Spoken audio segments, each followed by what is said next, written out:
আজকে সুজি আর বেসন দিয়ে এমন একটি রেসিপি আপনাদের সাথে শেয়ার করতে চলেছি। এটা বানাতে কিন্তু ভীষণই মজা লাগবে। এটাকে না আলাদা করে স্টিম করতে হবে না, সময়টা কিন্তু বেশি লাগবে না। রেসিপিটি দেখুন, একদম সহজ করে দেখিয়েছি, নতুনভাবে দেখিয়েছি।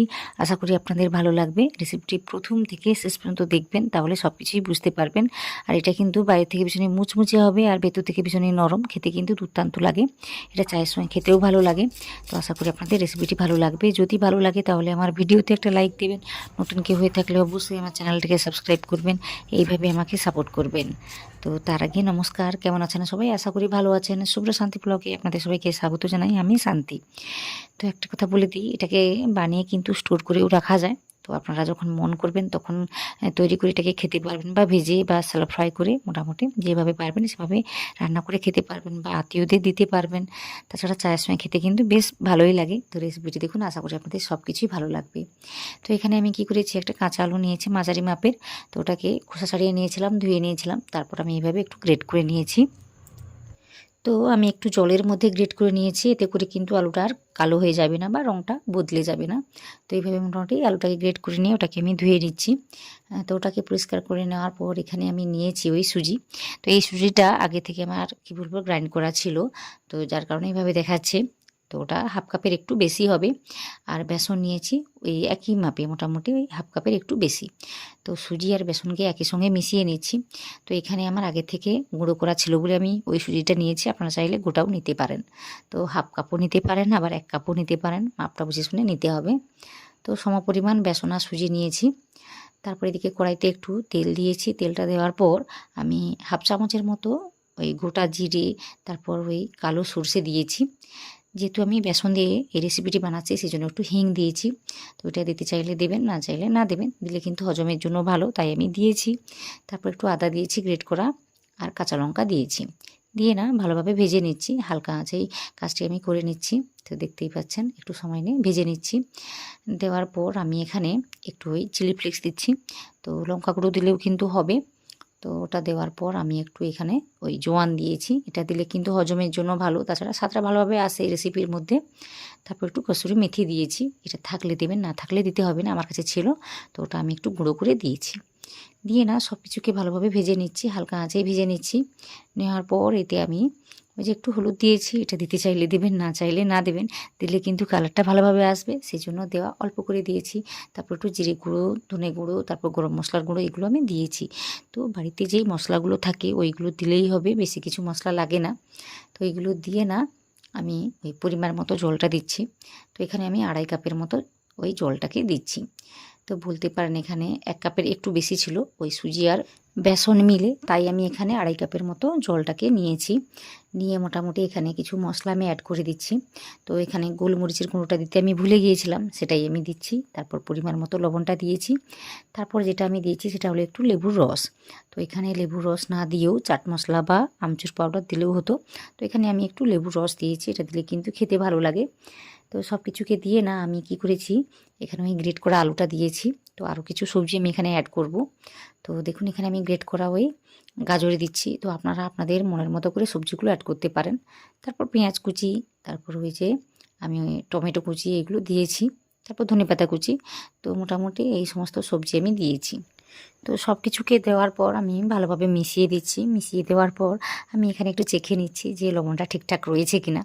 কারণ এই সময় লবণটা যদি না ঠিকঠাক থাকে পরে কিন্তু দেওয়া যায় না, তাই আমি এখন চেখে নিয়েছিলাম। তারপর আমি কি করেছি, একদম লো ফ্লেম করে দিয়ে ওই যে বেসন আর সুজির মিশ্রণটা ছিল ওটাই আমি দিচ্ছি। তো হালকা আঁচে কাজটিকে করে নিতে হবে, না হলে ওই দোলা পাকিয়ে যেতে পারে। মোটামুটি সব কিছুকে দিয়ে এভাবে মিশিয়ে নিতে হবে। তো একটু সময় লাগবে, কারণ এখানে নানা রকম সবজি আছে, তারপর বেসনটা রয়েছে, সুজি রয়েছে। একটু সময় নিয়ে কাজটিকে করে নিলেই ভালো। তো মোটামুটি 5 মিনিটের মতো সময়টা লাগবে, বেশি কিন্তু লাগবে না। দিয়ে সব কিছুকে না মিশিয়ে মিশিয়ে এইভাবে কাজটিকে করে নিতে হবে। ওই হালকা আঁচেই করে নিলেই ভালো, না হলে কিন্তু নিচে লেগে যেতে পারে। তো দেখতেই পাচ্ছেন এভাবে কাজটি হবে। তো মোটামুটি 5 মিনিটের ভিতরে কিন্তু সুন্দরভাবে দেখুন একটা ডোয়ের আকারে চলে এসছে। তো এইভাবে হলেই হবে। এখন হয়তো দেখতে জিনিসটাকে বেশ নরম লাগছে, কিন্তু বিশ্বাস করুন এটা সুন্দরভাবে সেট হয়ে যায়। তো আমি কি করেছি, আগে থেকে একটা থালার মধ্যে তেলটাকে ওই মাখিয়ে রেখেছি। তো ওই থালার মধ্যে আমি এটাকে নিয়ে নেব। তো দেখিয়ে দিচ্ছি আপনাদের, দেখুন আমি একটু বড় করে নিয়েছি। তো আপনাদের কাছে যদি কোনো ওই চৌকো বা গোল শেপের কিছু প্লেট বা থালা থেকে থাকে তো ওইগুলো নিতে পারেন। আমি একটু থালা নিয়েছি। তো দেখুন আমি কি করছি, তো ওই থালার মধ্যে এটাকে আমি এভাবে নিয়ে নিচ্ছি। তো এটা নরম দেখে কিন্তু ভয় পাবেন না, এটা কিন্তু সুন্দরভাবে সেট হয়ে যায়। তো আপনাদের আমি দেখিয়ে দেবো। তো এটাকে আমি পুরোটাই নিয়েছি এইভাবে, নেওয়ার পর দেখিয়ে দিচ্ছি যে এটা কত তাড়াতাড়ি এটা সেট হয়ে যায়। তো একটু আমি ডো থেকে নিয়েছি, দেখুন কত সুন্দরভাবে সেট হয়ে যাচ্ছে। তো এইভাবে শেপ দেওয়া যাচ্ছে মানে কি এটা সুন্দরভাবে সেট হয়ে যাবে, খুব তাড়াতাড়ি সেট হয়ে যাবে। তো এখানে আমি কী করেছি, হাতে একটু তেল নিয়েছি, তেলটাকে নিয়ে না এইভাবে একটা কী বলবো সিপি গুঁড়ে দিচ্ছি। তো এইভাবে কাজটা করে নিলে আমি যেভাবে বানাতে চাইছি সেভাবে বানাতে কিন্তু কোনো রকম অসুবিধা হবে না, আর তাড়াতাড়ি হয়ে যাবে জিনিসটা। তো সেটা ভেবে শুনে একটা সুন্দর করে শেপ দিয়েছি, দেখতেই পাচ্ছেন একটু পুরু রেখে কাজটি করেছি আমি। তো আপনারা চাইলে একটা গোল কোনো প্লেটে এটাকে সেট করে নিতে পারেন। তো এইভাবে কী করেছিলাম, আমি একটু ফ্রিজে ঢুকিয়ে দিয়েছিলাম ওই 15 মিনিটের জন্য, তাতে করে কিন্তু সুন্দরভাবে সেট হয়ে গিয়েছে। তো আপনারা চাইলে ওটাকে 1 ঘন্টার জন্য বাইরে রেখে দেবেন, তাতে করে কিন্তু সুন্দর করে জমে যাবে জিনিসটা, শক্ত শক্ত হয়ে যাবে, আর সেভাবে কাটতে আর অসুবিধা হবে না। তো দেখতেই পাচ্ছেন সুন্দর করে কিন্তু আমি কাটতে পারছি এখানে। ফ্রিজ বলতে আমি একদম ডিপ ফ্রিজে ঢুকিয়ে দিয়েছিলাম ওই 15 মিনিটের জন্য, তাতে করে কিন্তু সুন্দরভাবে শক্ত শক্ত হয়ে গিয়েছে, দেখতেই পাচ্ছেন। তো একটা কাজ করতে পারেন, এটাকে না এভাবে কেটে পিস পিস করে, তো আলাদা কোনো ওই কী বলবো একদম এয়ারটাইট যে কোনো পেপারের মধ্যে বা যে কোনো বক্সের মধ্যে ঢুকিয়ে না ফ্রিজে রেখে দিতে পারেন। ওই 4-5 দিনের জন্য কিন্তু রেখে দেওয়া যায়। তারপর কিন্তু যখন মন করবেন তখন এগুলোকে বের করে ভেজে খেতে পারবেন। তাছাড়া এইভাবেই কিন্তু খাওয়া যায়, কারণ আমি একটু সময় নিয়ে এগুলোকে কী বলবো রান্না করে নিয়েছিলাম আগে, আপনারা আশা করি দেখেছেন। তো এতে করে কিন্তু অনেকটা কাজ আমার এগিয়ে আছে, যার কারণে এগুলো বলছি আমি। তো দেখুন মোটামুটি সুন্দর করে পিসগুলো আমি কেটে নিয়েছি, আর বড় বড় করে আমি পিসগুলো কেটেছি, যার কারণে কিন্তু এটা দেখতে দারুণ লাগছে, খুব সুন্দর দেখতে লাগছে। তো এখানে আমি কি করেছি, একটু তেলটাকে গরম করে নিয়েছি, একটু বেশি করে তেলটাকে নিয়েছি, একদম হাই ফ্লেম রেখে তেলটাকে গরম করে নিয়েছি, তারপর মিডিয়াম ফ্লেম করে দিয়েছি এই মুহূর্তে, করে দেওয়ার পর এগুলোকে আমি দিচ্ছি। তো দেখতেই পাচ্ছেন কত সুন্দরভাবে কাজটি হচ্ছে। তো এগুলোকে দেওয়ার পর না সহজে কিন্তু উল্টাতে যাবেন না, তাতে করে এগুলো ভেঙে যেতে পারে। তো একটা কাজ করবেন, একটু সময় নিয়ে নেবেন ওই 1 মিনিটের মতো, তারপর কিন্তু এগুলোকে উল্টাবেন, এতে করে কিন্তু খুব সুন্দরভাবে কাজটি হয়, ভালোভাবে ভাজা হয়। এগুলোকে ভাজতে হলে না এই সবসময়ের জন্য আমি এটা দেখিয়েছি, মিডিয়াম ফ্লেম করে দিয়ে বা হাই ফ্লেম করে দিয়ে কাজটি করতে হবে, লো করে দিলে কিন্তু অনেকটা সময় লেগে যায়। তো এই মিডিয়াম বা হাই রেখে কাজটি করবেন, এতে করে সময়টা কম লাগবে, কিন্তু সুন্দরভাবে ভাজা হয়ে যায়, একটু কিন্তু লেগে যাবে না, পুড়ে যাবে না। তো আজকে আমি একদম ডিপ ফ্রাই করছি, তো অনেকটা তেল দিয়ে কাজটি করছি, আপনারা চাইলে কিন্তু অল্প তেল দিয়ে একদম স্যালো ফ্রাই করে নিতে পারেন, তো একই রকমভাবে কাজটি হবে। তো আজকে একদম ক্রিস্পিভাবে কাজটি করব বলে আমি এইভাবে কাজটি করেছি। তো দেখতেই পাচ্ছেন কত সুন্দরভাবে কাজটি হচ্ছে। তো এইভাবে কিন্তু উল্টে পাল্টে লাল করে ভেজে নিতে হবে। তো দেখুন এতে করে বেশি একটা সময় লাগে না, 2 থেকে 3 মিনিটের মধ্যেই কিন্তু সুন্দরভাবে ভাজা হয়ে যায়। আর যখন অল্প তেলে ভাজবেন এইগুলোকে, তখন কিন্তু সাইডগুলোকেও সুন্দর করে উল্টে পাল্টে ভেজে নিতে হবে, তাতে করে কিন্তু খেতে ভালো লাগবে এবং দেখতেও ভালো লাগবে। যেহেতু সুজিটা রয়েছে এই রেসিপির মধ্যে, সেই জন্য কিন্তু রেসিপিটা ভীষণই মুচমুচেভাবে তৈরি হয়। তো আশা করি আপনাদের রেসিপিটি ভালো লাগবে। তো আরও কয়েকটা আমি ভেজে আপনাদের দেখাচ্ছি। তো এইগুলোকে কিন্তু এই অবস্থাতে বারবার বলছি, এগুলোকে স্টোর করা যায়, অনেক দিন ধরে কিন্তু রেখে খেতে পারবেন। যে কোনো এয়ারটাইট বক্সে রেখে ফ্রিজে রেখে দিলে কিন্তু হবে, যখন মন করবেন তখন বের করে এগুলোকে ভেজে এইভাবে খেতে পারবেন।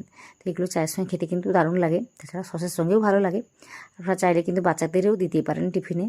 তো হালকা আঁচে মোটামুটি কী বলবো, হালকা আঁচে না, কম তেলে মোটামুটি এটাকে রান্না করে বাচ্চাদেরকেও দিতে পারেন, বাচ্চারাও কিন্তু বেশ মজা করে খাবে। তো আশা করি আপনাদের রেসিপিটি ভালো লেগেছে বা সহজ মনে হয়েছে। যদি ভালো লাগে তাহলে আমার ভিডিওতে একটা লাইক দেবেন, নতুন কেউ হয়ে থাকলে অবশ্যই আমার চ্যানেলটিকে সাবস্ক্রাইব করে নেবেন, আর এটা ভালো লাগলে সেটা কমেন্টে জানাবেন, তাহলে আমার ভীষণই ভালো লাগবে। তাছাড়া এইরকম রেসিপি দেখতে চাইলে সেটা কিন্তু কমেন্ট করে জানাবেন।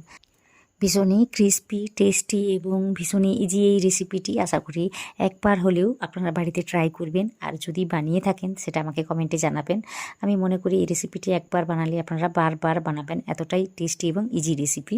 আশা করি আজকের রেসিপিটি আপনারা সম্পূর্ণ দেখেছেন, ওই প্রথম থেকে শেষ পর্যন্ত আপনারা যারা দেখেছেন, আপনাদের সবাইকে অনেক অনেক অনেক ধন্যবাদ জানাই।